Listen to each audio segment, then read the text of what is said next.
Thank you. I'm Kenwell Singh. I'm Dean of Sarah Lawrence College, and it's really my pleasure to welcome you to this year's Longfellow Lecture, sponsored by the Child Development Institute. The Cynthia Longfellow Lecture happens every year. It was initiated in the very first year of CDI, which was 1987. And it was funded by, or it is funded rather, by an endowment that was established by friends and family of Cynthia Longfellow.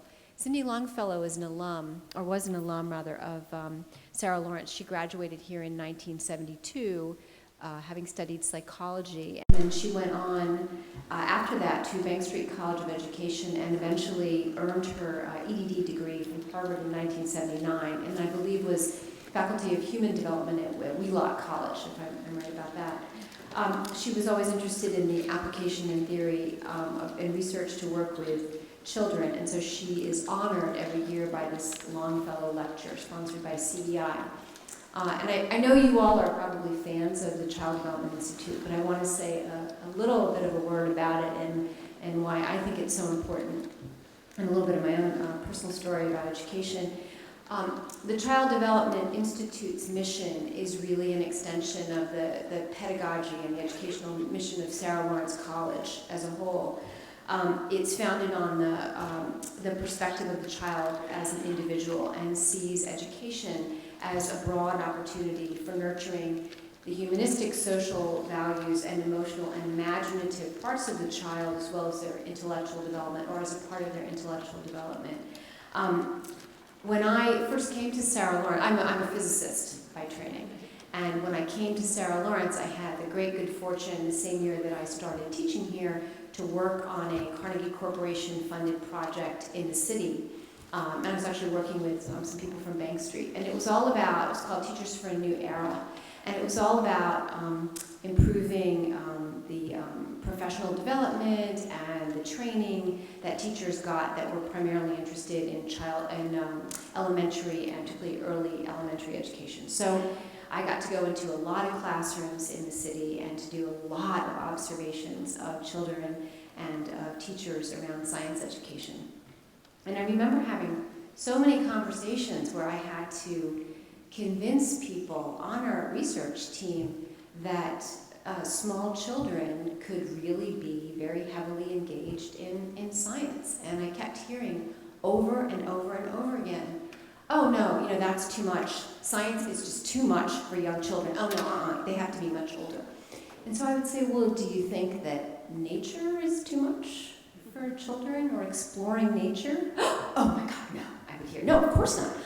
Children are just, of course they explore nature. And I would say, well, but that's all that science is. That's all it is. It's trying to explore and understand nature.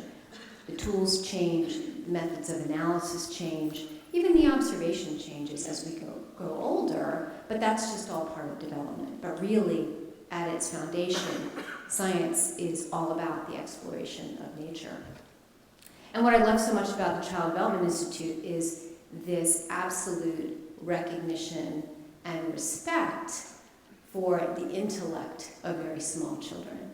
That intellect is vast and deep, and we should all have that sort of open recognition and respect of it. And with that, I think I will turn the mic over to the director of the Child Development Institute, Sandra Norton, who will introduce our speaker. Thank you.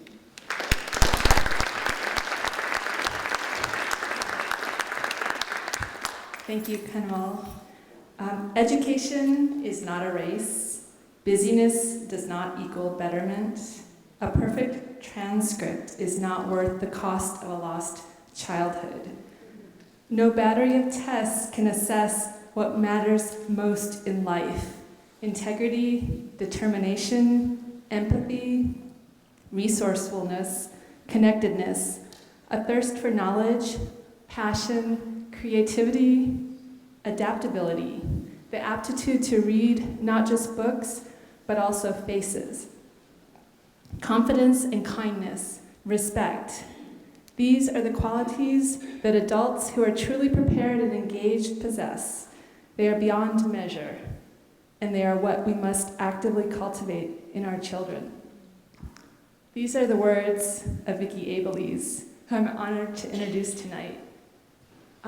Vicki began her career as a Wall Street attorney and turned filmmaker in 2007 when she co-directed the award-winning documentary Race to Nowhere, a vivid portrayal of the pressure cooker culture dominating America's schools that's been screened in more than 7,000 educational settings and has been watched by over 1 million viewers. In her second film, Beyond Measure, Vicki wanted to break from a trend in media stories that paints a bleak future in our educational system and relies on policymakers to solve our educational woes. In her words, a revolution is brewing in public schools across the country, and the change agents bringing innovation into our classrooms are educators and students on the ground. Tonight, we're going to have the opportunity to hear from Vicki herself. We're going to have a chance to watch Beyond Measure, and then Vicki will lead a question and answer. And after the question and answer, please join us for a reception in the hall, and where we will continue the conversation. And Vicki's book, Beyond Measure, will be for sale, and she'll be available to sign books.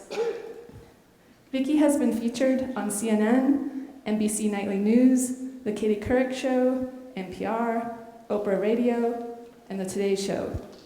She's widely published in newspapers including Los Angeles Times, New York Times, Washington Post, with titles such as How Not to Raise a Workaholic, Is the Drive for Success Making Our Children Sick, and The Rat Race of Childhood, Why We Need to Balance Students' Lives. Please join me in welcoming filmmaker, author, and education advocate, Vicki Abeles.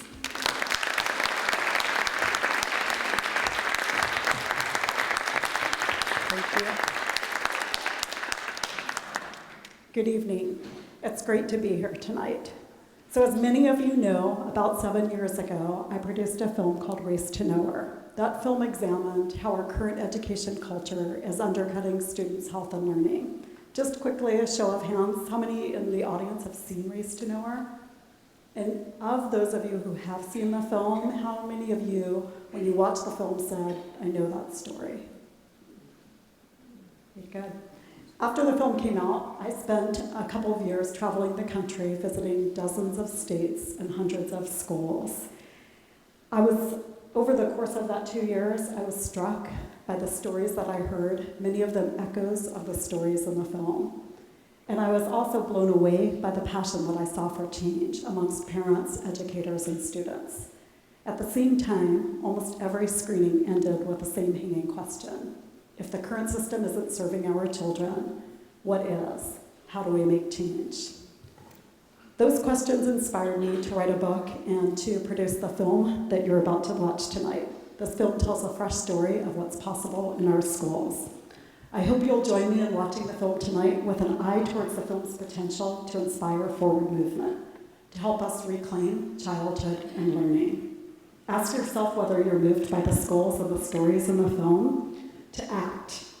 Ultimately, my goal is to use this film as a way to jumpstart real change in school communities, to help communities realize their collective power to change the system to better reflect our true values, health, happiness, and true learning for our children.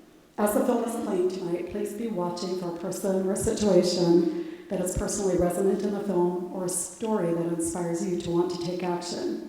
You'll have a chance to share these reflections during the discussion after the film. And I want to say, being here at Sarah Lawrence College, I'm especially interested in your reflections on the change that is needed in higher education, both in the college admissions process as well as in the classroom experience in our higher education, to restore both healthy childhood and deep and purposeful learning. With that said, I don't want to share too much about the film. The film speaks for itself, and I'm really looking forward to a lively conversation afterwards. Thank you for being here. Great. Okay, thank you. So just a couple quick things before we get started with the conversation. First of all, I just want to recognize someone who is sitting in the back, Mark Smith.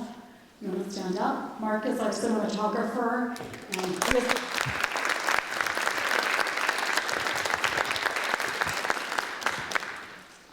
wore many other hats and really was a critical partner in the development of the story that you just saw. So thank you so much, Mark, and also for being here. Also, for those of you who are on Twitter or social media, if you are inclined and want to share any information about the conversation tonight or the film, you can use the hashtag BeyondMeasureED. So I'll just invite you to do that. So the first thing I want to say is if each of you could just take a minute or two to turn to a neighbor, think about a moment in the film, a story in the film, something that you found inspirational, and just share that with a neighbor quickly, and then we will start a conversation. And we're also going to pass around a sign-in sheet for those of you who would like to share your email to give updates.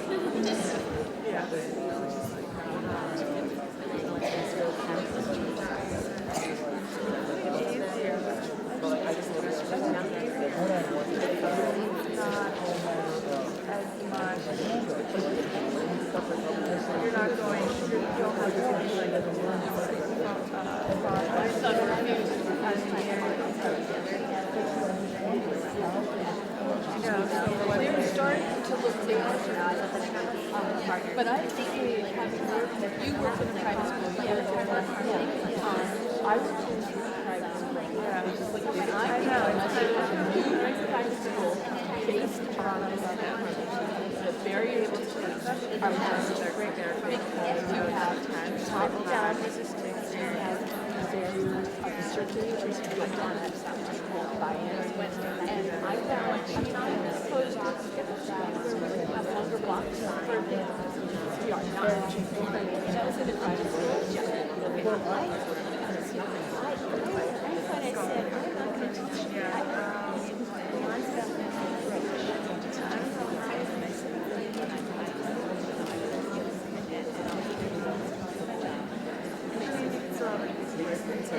So then went on. I found so I would talk to them all the time. I think that's key. So I would talk to them first, and I would hear what and after they would take turns with me. No, I gotta like. They have this kind of sense, and I there are few things that happen. How far back can you stand? I imagine these conversations could go on for quite a while. So the film paints a picture of what's possible in our schools, and what I want to do is invite all of you to put your dreaming caps on for a moment and to think really big. If you had a magic wand and you could change anything about American schools or the classroom, resources were not an issue. There were no obstacles to overcome in creating this vision. I'd love to hear from each of you, as many of you in the room as possible, what is the one thing you'd like to see changed? Yes. I would like for teachers not to be treated as widgets and the factory model of teaching, because I think that it really, like, you look at Finland, I was a teacher for 8 years. I mean, the same thing that you talked about students having in this film of having ownership and engagement and autonomy, that if we respect teachers, if we pay teachers, if we train teachers, and our response to teachers is not get rid of them if they're not good, but to let's improve them and I mean, I think that's really where it comes from. Absolutely, completely agree. Go ahead. I'm a parent of a 6th grader, and if I could pick one thing that would be great to change, it would be that paradigm of 8 periods per day. It feels a little depressing to watch it in the movie and to think about your kids and the teachers going through that type of cadence day after day, year after year. It feels boring watching it for 5 minutes. Absolutely. And I would say that for me, after Race to Nowhere and the conversations that film inspired, I think that we need change in 3 areas. We need to transform learning, as you saw in the film, and I think a really great place to start is with the recalibration of time. And so rethinking time around a new set of priorities, depth of learning, around the opportunity for deep connections, meaning, and purpose in their kids' and their teachers' lives. So completely agree with you. Thank you for sharing that. Other ideas? I think definitely we need to transform homework quality over quantity. At the end of the film, there was that little blurb about that school that focused on a half an hour of quality reading per night, and I think about, you know, all of the texts, all of the time I could have spent, all the texts I could have read just in high school if I replaced some of the meaningless quantity work with quality work. Absolutely. And so homework is a really important lever for change, I believe. If we take most homework off the table, I think we immediately reclaim healthy childhood for our children and our teenagers, and we also free teachers up to redesign quality learning experiences. So thank you for that. Other hands? I thought I saw this direction. Who else has ideas? Yes. I grew up in this system, but it's gotten worse. So in terms of how do I break out of the system? It's certain people obviously are more creative. Certain teachers have a way, just the way they're wired. Some people are very collaborative and they're able to work in a situation where it seems to be chaotic. Other people aren't. So again, as a person that had difficulty in learning myself, being dyslexic and so on and so forth, the one thing that I was able to do was persevere through this whole system. But the system has gotten worse in terms of all the testing. So my question is just how to change me, as a teacher. I'm now retired, but since I retired in 2007, it's gotten even worse. That's right. I think that we have narrowed our focus to measuring, to busyness and college resume building, rather than developing deep, meaningful learning experiences for our children. And healthy, balanced childhood. I think that's a really important thing. And the reality is that our kids today are much less healthy. The research shows this. We just did a survey at a local high school in the Bay Area, and I think things are actually much worse than we actually recognize. Students at a middle class high school, 2,000 students, we surveyed for wellness. Turns out that more than 50% of those students showed up as having moderate to severe signs of depression, and more than 80% with moderate to severe signs of anxiety. So I think what we have is a public health crisis on a scale that we have yet to fully recognize. And there are long-term implications. Not only are our kids unhealthy today, but we're setting them up for potential lifelong disease scenarios. Mental health issues, depression in childhood and adolescence is often linked to depression in adulthood. And not only that, unhealthy toxic stress is linked to lifelong disease, early onset of catastrophic conditions like cancer and heart disease. So I just want to share, we have the book here tonight. I write a lot about this in the book. The book really answers the what's next after both Race to Nowhere and Beyond Measure. The first half of the book is an answer to the questions that Race to Nowhere raised around health and wellness and our very narrow vision for success in today's schools. The second half is about prioritizing wellness and learning in our schools. So thank you for that. And I think a big obstacle to overcome when we're creating change is our collective mindset.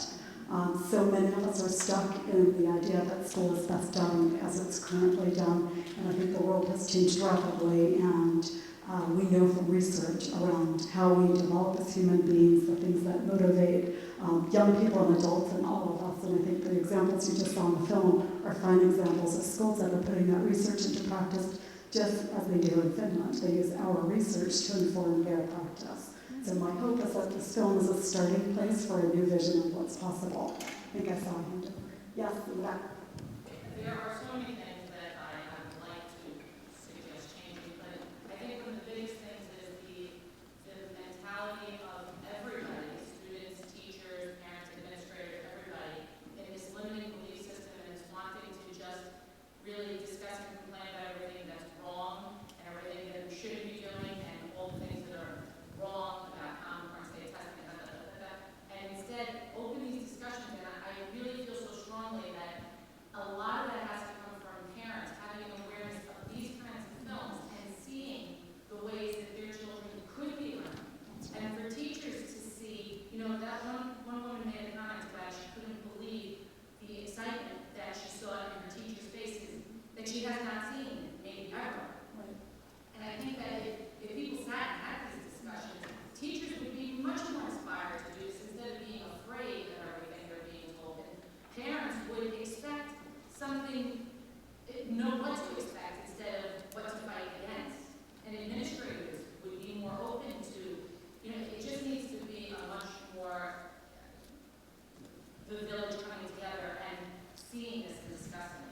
absolutely. So I would say I completely agree with what you're saying. I think in order to create change, we need all of the stakeholders in our school communities coming together, from teachers, school leaders, school board members, community members, importantly students at the center and being an important voice in this conversation. That's how you create change, and I think it's really important that we paint a new vision of what's possible in our schools and to start sharing success stories and give people a new vision to opt into. As you said, instead of being against everything, we need something that we can opt into. And so one of the questions that I have for all of you is, I know you come from many local schools and communities. I would love to hear about the good things that are already happening in your community. As you saw in the film, a big part of the story was schools partnering with others who have been at this, creating a new vision for childhood and learning for some time with tremendous success, and I think that those partnerships are really important. It feels very scary for schools to go out on a limb and be first, but there's safety in numbers, there's safety when you're collaborating and informed by others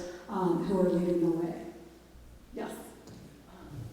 I think what I would like to do to change education, because I've been in education for many years, and I really don't see much that is very new if you go back to a lot of the grant-based programs. I think what I would do if I had money would be to do a meta-analysis of grant-based innovative programs to find out why they never went beyond institutionalization to areas that would replicate that are not part of a grant. And I think that's very critical, because a lot of, I hear the echoes of so many programs, and this is not that transformative, so to speak.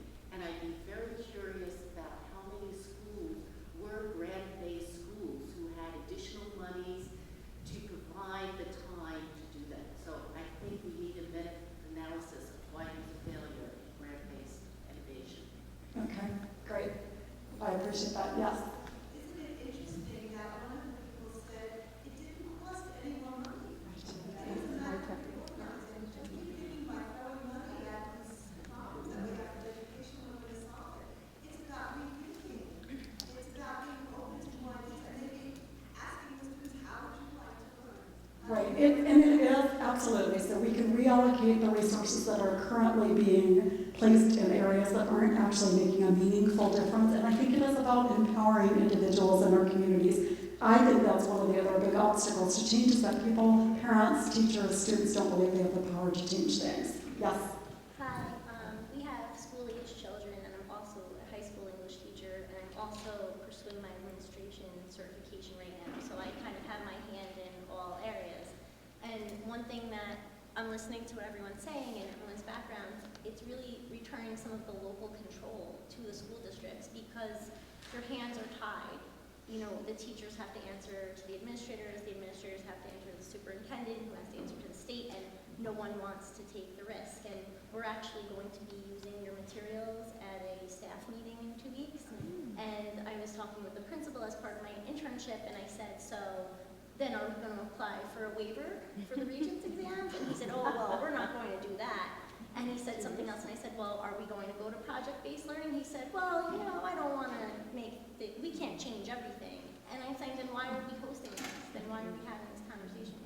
You know, if we don't really have that vision like you're sharing with us. Right, but so here's what I want to say. Our nonprofit is really focused on finding the bright spots that exist all over the country, and there are small pockets of change, not only the sweeping changes that you saw in the film, and it's really important to form alliances in your community with like-minded educators, parents, and school leaders, and continue to be advocates for this kind of change. I mean, what if, and we've got the Turning the Tide report. Who's familiar with that report from Harvard's Graduate School of Education recently came out, basically taking the position that that our students are showing up in college unprepared for the kind of thinking because of the current narrow system and vision that we have for education. So I think there's a real opportunity for some schools that have the courage to lead the way here. And I just hope that you will continue to be a voice in your community for change. I think a takeaway from that also could be that, as they spoke to in the film, where there's fissures or cracks, and that's a purchase point for entry of instituting these changes. If you see somebody maybe scratching at the surface or hinting or taking that step to nourish them and encourage them into, stand by your morals and beliefs, or if somebody's putting themselves in showing vulnerabilities, testing the waters to encourage them. Well, I love Sir Ken Robinson's quote at the end of the film: if you're a teacher and you change what you do in your classroom, you've changed the education system for your students. And I see many, many examples of that happening across the country in many communities. And so I think that's the same that is the case for parents and school leaders, that the small steps that we take add up to big change. Yes? So I'm an SLC alum, and I have my master's from Bank Street College. And I taught for 9 years at a very progressive independent school in New Jersey. And my concern is with teacher training. I think that it was a very steep learning curve for me to learn to teach differently, despite having a relatively progressive foundation in education. And now I'm also pursuing my graduate degree in administration, and I'm looking at how do we train teachers to teach differently, because what I'm coming across is all the same. Everything. I mean, nothing has changed in the 15 years that I've been in education, and if we want more schools that are able to innovate, then we have to change the way we teach teachers. Absolutely. So professional development is critical in this new vision, and what I will say is there are some organizations that are working really hard to bring that professional development to schools. So you saw High Tech High School offers professional development. They have a graduate school of education on campus. They go out to schools that they're partnering with. You've also got Ron Berger, who appeared briefly in the film, the Expeditionary Learning Network, a network of several hundred schools that are transforming learning, starting with a professional culture. You have the Buck Institute, also another resource for project-based learning. And I'm not here to say that it's only about project-based learning. In the book, there's a chapter on transforming learning experiences for students. This just happens to translate really well to film. But in any case, there are some great organizations in the bibliography in the book. We describe a number of those, but I'm 100% behind your idea that we have to start with the professionals. Yes? You took on a huge project. Yeah. In your opening remarks, you started with nature, and that's what I worked in a partnership in Harlem with the Horticultural Society. I created a science curriculum based on plants and flowers. It developed from early childhood education all the way through high school, so that I got to a point where I was taking out many articles from .earth, the New York Times, other places for junior highs, for them to read the articles, take out the vocabulary that they didn't understand, and try to solve the problems in ecology that was presented, environment, climate change.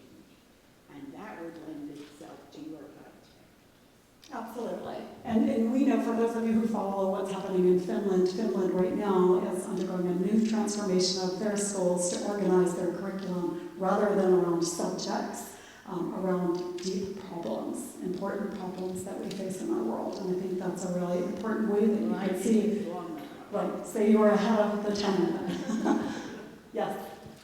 I want to argue against the idea that teachers have to teach to the test or follow the curriculum, because I was a teacher for 8 years. I was 4 years in Harlem through Teach for America, failing public school, and 4 years at a charter school, in the Bronx, 4 years in Harlem at a charter school. So I've experienced public education and charter school. And the amount of time that administrators are actually in your classroom is very, very little. And the fact of the matter is that teaching in a deeper, more exploratory way, the kids are going to do better on the test than they will if you teach to the test, I would argue. And so I think it's a false dichotomy or just, teachers have a lot of autonomy if they take it. The administrators may be in your classroom sometime, and you may have pushback, and also as a parent. So say your school assigns homework. You can argue against your kid doing it. You can complete it for your kid. You have a lot of options if you take them, I think. Right, we all have a lot more power than we realize, but so I just want to say I spent the day yesterday at a local high school, first with faculty and then with parents in the evening, and one of the teachers raised the question if she is to reduce the amount of curriculum covered so that our kids are able to go deep and not return home to hours of homework, she needs permission from administration, right? And the superintendent was sitting in the room and looked perplexed about that idea.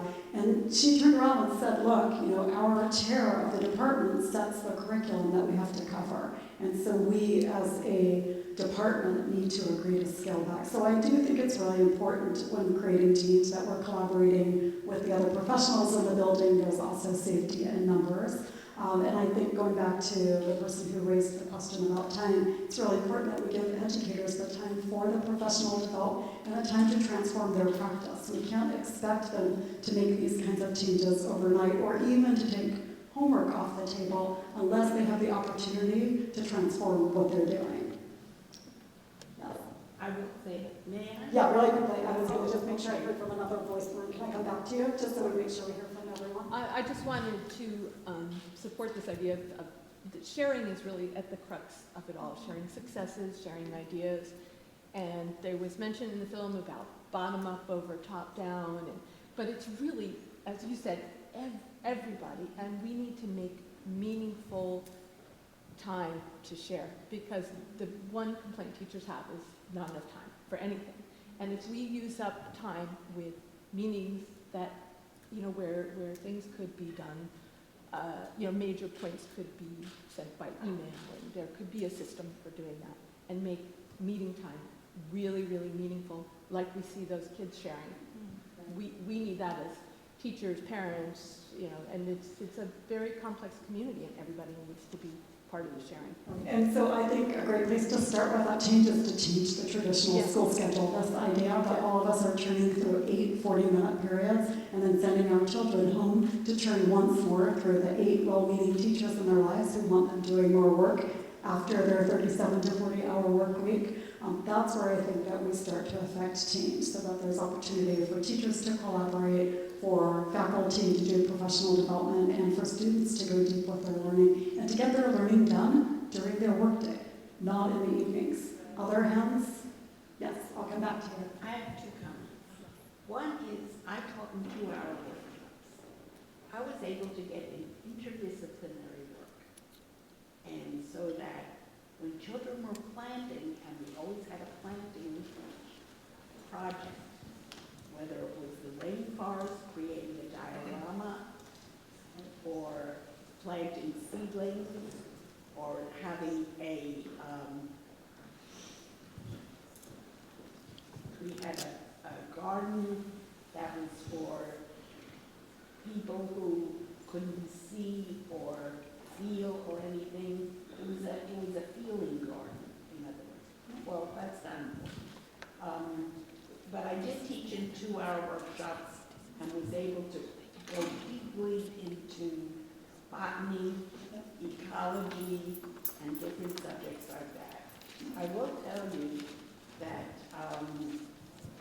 when I taught early childhood, I based it on many different kinds of plants in the classroom.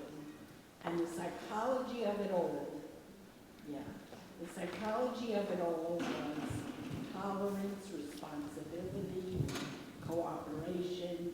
This was for 2-year-olds, 3-year-olds, and they learned it through nature. And I noticed in the film also they said listening and observing and tolerating other people's input was very important. And finding out that there were differences, and differences could be acceptable to each of them, and that was wonderful. Thank you. I think we're going to hand over here.